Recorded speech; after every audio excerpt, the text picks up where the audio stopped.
Hello, everyone, and welcome back to the Final Chicane with me, Kristen Boylan.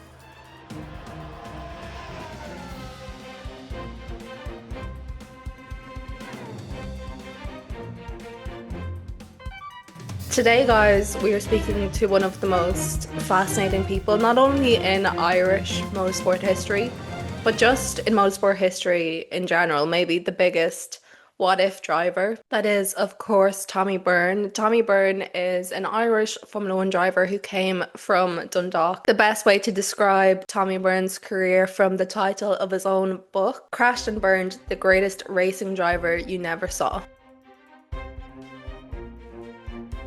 Just to start, because I will try and keep this the time that I said, because I went over with Derek's accidentally by so much. Let's do Um, that.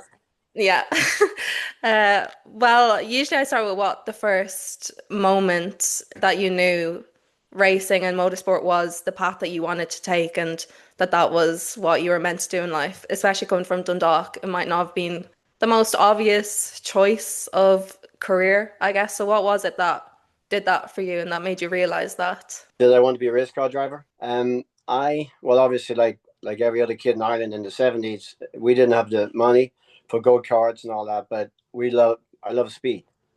Don't know where it came from. Maybe because in Ireland, it's maybe still in Ireland today. There was a lot of rallying going on, rallycross and Hmm. stuff. So everybody had a car on the road, and there was always somebody driving fast. And then I was just a kid working gas stations and stuff from like about 8 years of age. And I got in with a guy called Tony Sharkey when I was about maybe 12 or 13. And I was his mechanic, welding his car when he broke up. And he was doing the same thing. He went to Santry, where Derry Daly went. And then we started going up north to Northern Ireland. And he'd write the car every night and I'd fix it. And then I got older. And the first time I drove I was probably 16. I had my own Mini. And so I was looking for a part one day for the steering of my Mini.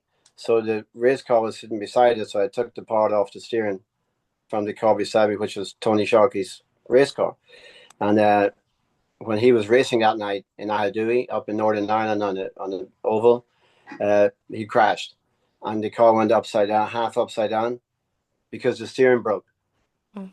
The the the, the piece that I borrowed, I forgot to put it back in again, and he went upside down. And when he was getting out of the car, he got hit by the black reek, Oh and no. he broke his collarbone or his shoulder. Oh my And God.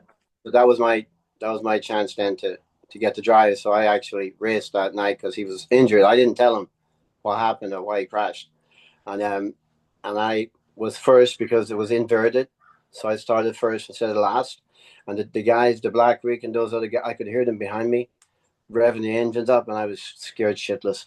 And I think I finished fourth or fifth in the race. So that was my first time driving, and of course I just loved it. And then I went off to work. I think I was 16 or something. I went to work in CRV in Dundalk as a welder mechanic.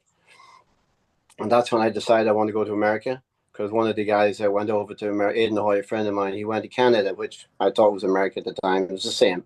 Hmm. And he went over there and told us how cheap everything was and what a great country it was. And then he came back. So I always wanted to go to America, and I was going to go to America as a welder. When I was 16, I was started thinking about it, and it just never happened. But I was definitely going to come here at some stage. But then I was fixing crash cars for in Dundalk for Joe McCardle, who just died a couple of weeks ago. And I was working for him, and he had a Formula Ford 1600. And I remember seeing a car. My mom used to work at the Fairwoods Hotel, and they used to park the race cars out there on the way to Mondello. And I Hmm. remember sitting in one, like a little Formula car, and I think I watched Grand Prix, the race, the Formula One race, Yeah.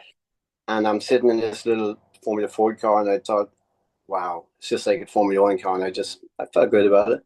And Pat McConnell, another friend of mine who died a month or so ago, uh, he went up to Mondello. There was the start of the school up there. John Murphy started it. He went to Mondello, and he did 15 laps for £15. And he came back and he told me about it. He said, "Oh my God, it's the best fun ever." And I said, Did they ask you for a license?" Because I had no driver's license at the time because I was just turning 18. And he said, "No." So I got a lift up to Mandello, did my 15 laps in the rain, spun 7 times out of 15. And at the end of it, I decided that, wow, forget about being a mechanic or welder over in America. I'll just be a race car driver instead. It was that simple. Except I couldn't sleep. I couldn't sleep for that whole night just thinking about it. How am I going to do this? And then I just went from there. But yeah, for some reason, I believed that I was the best driver in the world. Don't tell me, don't ask me why. We didn't even have a car at home. My dad never drove ever. And my mom started, I think I taught her how to drive when I was 14. So it wasn't like there was racing in our blood. Hmm. Just it just happened. And then I decided to go get a car. Yeah.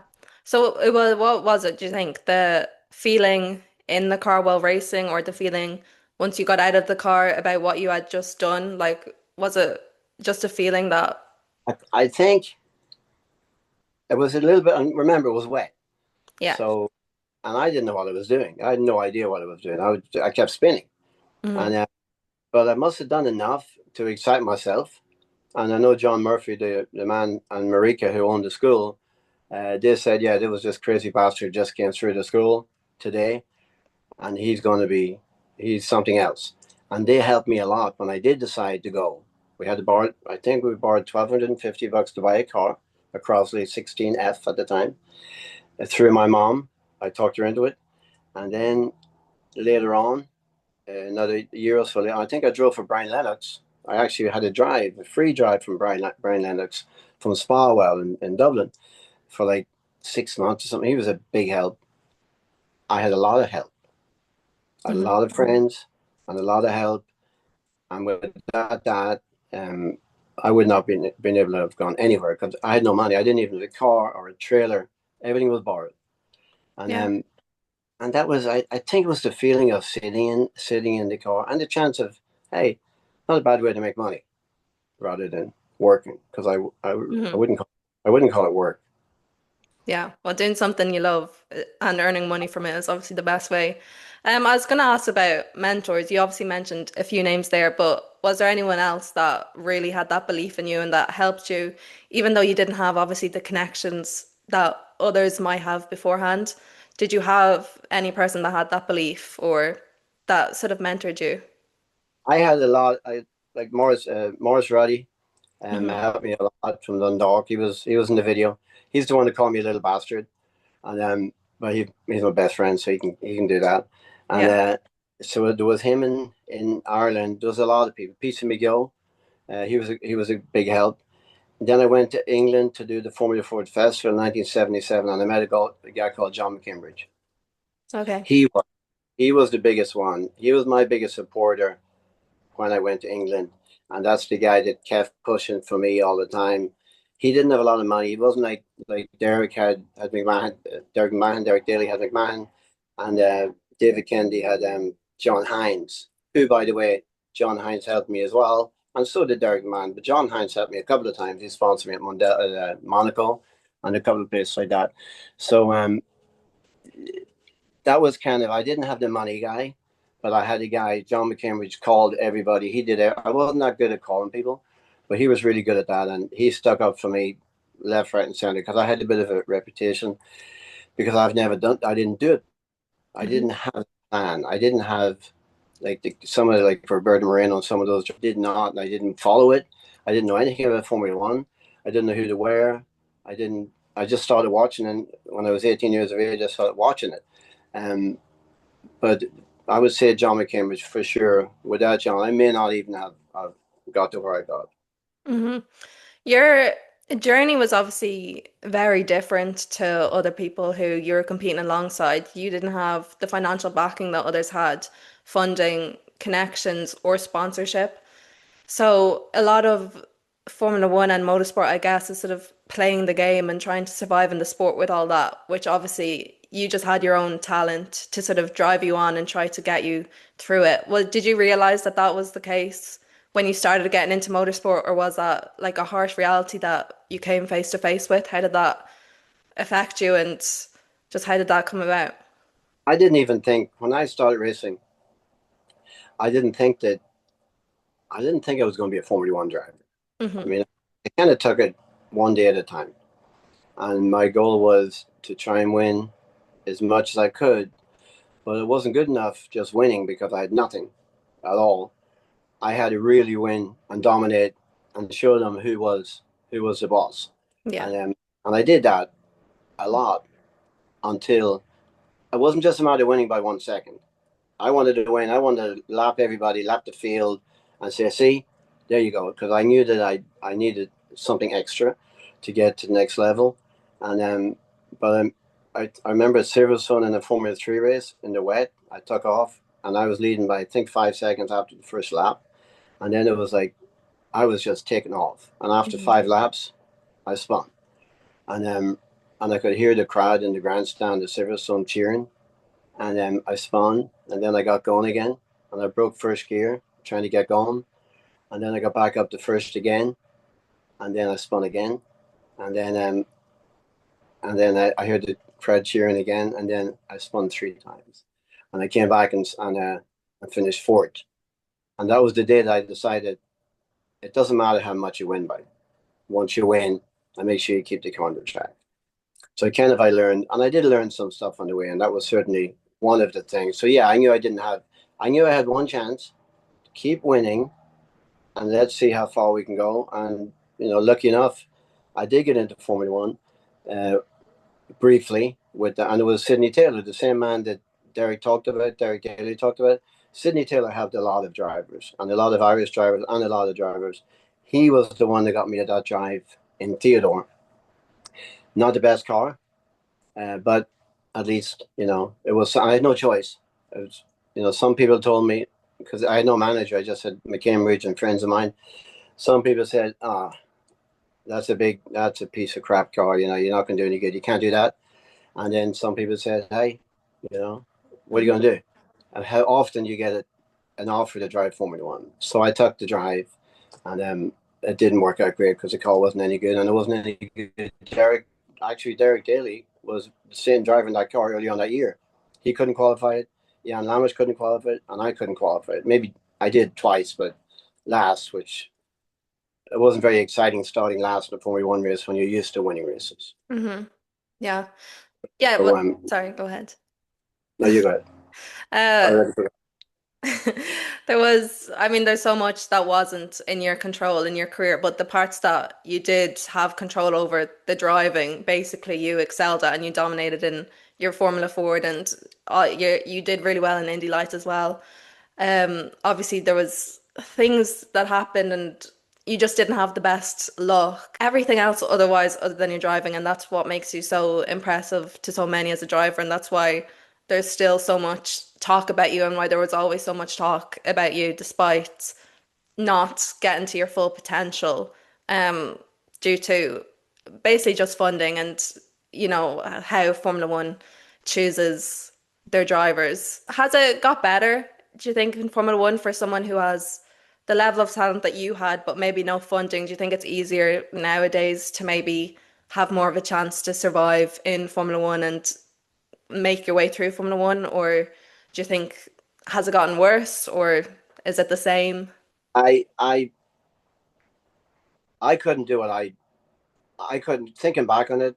I don't know if I could do it again or if it was even because sometimes when you don't know, it's sometimes you're better off not knowing or thinking Hmm. you're the best and just not really knowing, but you think you are. Today, I mean, I had one chance obviously with Theodore, that's it, but there was no test drivers in those days. There Yeah. was no test teams. There was none of that stuff. If a couple of years later, I would have had a better chance because of the Hmm. test team on. Um, Today, there's so many drivers now because remember there was with all the tools with the car to help you drive better and faster and quicker, and there's more drivers now come along. So instead of the one driver coming along every 10 years, actually, like the Verstappen, he's actually one of the guys that still shows that talent does count, and there is a difference. But now there's so many like just trying to get in behind. There's so many of them that close to him. Yeah, he's very, very good, but you got 10 guys right behind him. Yeah. Back in the day, it used to be one guy, and one guy would take off and be gone, maybe another guy. But now there's so many. So what's happening now is with all the tools and all the simulators and all the learning the tracks and everything, so much easier. Now there's more drivers. So it's actually, and then the teams pay. The teams pay for a lot of the drivers. But I would say the young guys are probably under more pressure today because when you're involved with big teams like that, it puts a lot more pressure on you. Hmm. So I don't know if it's easier today than it was, but when I had to get to Formula One, when I was doing Formula Three, I think it was $100,000 to do Formula Three, and then I could maybe get 5,000. Hmm. So now today, that Formula Three is a million, over $1 million. So it's Yeah. impossible. Even the daddies can have a hard time paying for that. You know, the rich kid, the people with money, Hmm. it's just a lot of money. And so the team then subsidize and they pay for a lot of it. And then so now one team has got McLaren has got, I think he's got 4 or 5 drivers on their contract to move into Formula Yeah. One. Well, there's Yeah. only 2 seats. There's only 2 seats, and there's 2 drivers signed up for the next 3 years. So whereas those other young guys, they're not going to be young in 3 years' time. They're going to be old, which means they're going to be 23. I Yeah. started when I was eight. I started when I was 18. Uh-huh. They're starting when they're 6. Yeah. But when you get too old, and too old is 23, 24, getting into Formula One now. Hmm. It's really crazy. Yeah. I'd be too old to get into Formula One now. I'm 23. I know. So I too would change everything to do with getting into Formula One and how hard it is, despite your talent, to do with funding and everything. Is there anything other than that that you would change about Formula One back then and maybe change about Formula One now in general? What would you You change? mean change about me or change about? Change about the sport itself. I don't know, you see, because now I'm watching as a spectator, and I do get Yeah. up every morning and I watch Formula One. Hmm. Years ago, when there was one car taken off, I'd fall asleep because sometimes it's 5 o'clock in the morning here when I watch it. Yeah. And when there's one driver takes off, it's so boring as a spectator. If you're the driver, you want to take off and win the race, Hmm. and to hell with who's watching, you don't care. Yeah. But I do like to see um, exciting races, and Formula One was not very exciting for a lot of years because one team would take off and just win everything. Yeah. It's the last couple of years. I think last year has been the best year in a long, long time. I don't like the penalties. All the penalties No. and running wide and moving over and taking somebody out and you're allowed around the outside and you're not allowed around it. That wasn't happening in our day, and that I think that's not good for the sport. Certainly the track limits is just ridiculous, and that's not good. And of course, the money is ridiculous too. But it's Formula One. It's the best in the world. Actually, it just popped up now. There's something going on right now. I got the app. Yes, free practice is in 10 minutes, Yeah. so don't worry, I will have you watching that. Um, Irish Formula One. Well, Formula One in Ireland. We obviously have Alex Dunn and Fionn McLaughlin. Fionn just won the F4 championship. And Alex Dunn's career, I know, is a little unsure for some people because he just left McLaren's driver development program. Have you ever, well, first of all, do you see parts of your career and your life in what they're doing now? Because they're both, I guess, coming from sort of a low funding place, but are still making it up with their talent, and then obviously a bit easier to get visibility for sponsors and everything like that, sort of these days. And have you ever gotten the chance to give them any sort of advice, or like what advice would you give them if you could? I'm probably not the best guy giving advice, but just keep at it. I mean, Alex had a lot of help. Yeah, I talked to his dad, and I talked to Alex a couple of times, and he's got everything he needs. Yeah. Well, he had everything he needs. I don't know where it is now, but he's got it all, and he's got his dad, and he's got a lot of support. And Ireland is obviously just going crazy because of him. That's going to help everybody else on the way up. And I hope he does it. I mean, it'd be great for Ireland. It'd be great for Formula One. The guy has got nothing, only talent, but you just have to keep your fingers crossed. But he's got a great support system, and I think he's going to be okay. And then Ireland then will get, like when Jordan was, in Formula One. It's the same thing. Ireland was Formula One crazy, and then I think it's going to be good for him. Yeah.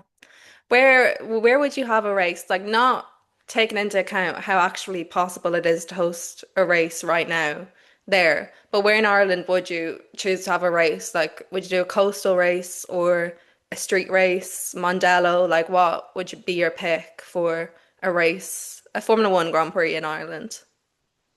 It would have to be it would have to be down in Killarney, Yeah, along the coast, yeah, where the rally takes place.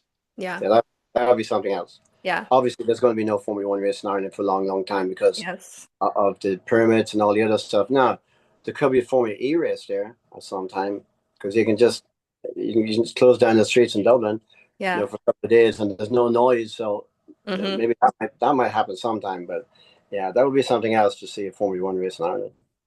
Yeah, I'd love that, to be honest, even Formula E, yeah. Current Formula One season.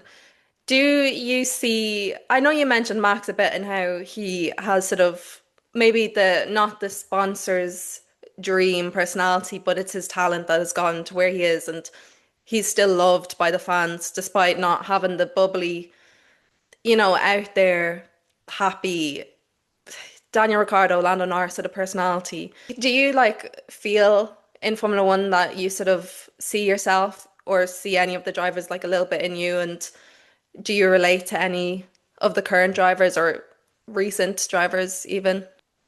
I like Lando Norris. Yeah, Yeah, who because doesn't? he seems to have a good time. Yeah. I like I mean Max is by far one of the best drivers ever. Hmm. But to win the championship, I'd like to see Lando do it. Yeah. Yeah, And and do you think you will? Max is probably a little bit bad, a little nicer than he comes across. I Yeah. think and when I he's think yeah. in his private time, he's probably pretty funny actually. Mhm. Um, I don't know who's going to win. I thought that Max had absolutely like 2 races ago, no chance. It's not possible because he would have to have two McLarens break down in 5 races, and he'd have to win everything just to get close. But as it turns out, he is close. And if something happens at Brazil, and the two McLarens have an incident and they don't finish, and he wins, well, then it's wide open. Hmm. But yeah, Max is the best. He deserves it. But Lando is kind of my favorite. Yeah. So do you think out of taking Max out of it, just in case, do you think out of Oscar and Lando, you think Lando would be more likely to win it? I don't know, but right now it's looking pretty good. He needs to keep going, but it's so fickle, in Yeah. Formula One. Like you know, Oscar, he had a couple of bad races. Hmm. Maybe it's something happened with the car, maybe there's something off a little bit, and then because drivers don't lose their talent overnight, Hmm. I guarantee you that. But the driver is usually the first one to get blamed, and the pressure's getting to him. I'm pretty sure it's not something probably went amiss somewhere with his car, and once to get that fixed, he'll be back again. But my favorite is Lando. Yeah. I think Lando, out of all of the drivers on the grid, Lando definitely gets the most like slack from the media when, say, he's not performing as well as he could be or as well as he did previously. So I'd say that weighed on him a bit this season, but he's definitely turned it around, which is typically the time that Oscar has actually fallen back a bit. I've no idea myself who I think will win between Oscar and Lando. I don't think many people know. It's so close between them. I wouldn't be. I don't think I'd be betting on any of them actually because, No. but I'd probably bet on if I had money to bet, it would be on Verstappen Yeah. because Yeah, yeah. he'd be coming from nowhere. Yeah. I do. I've said it before on my podcast. I think that would be the funniest outcome after all of the McLaren battle if Max just comes in and wins it. And it just shows how incredible of a driver he is. He's unbelievable.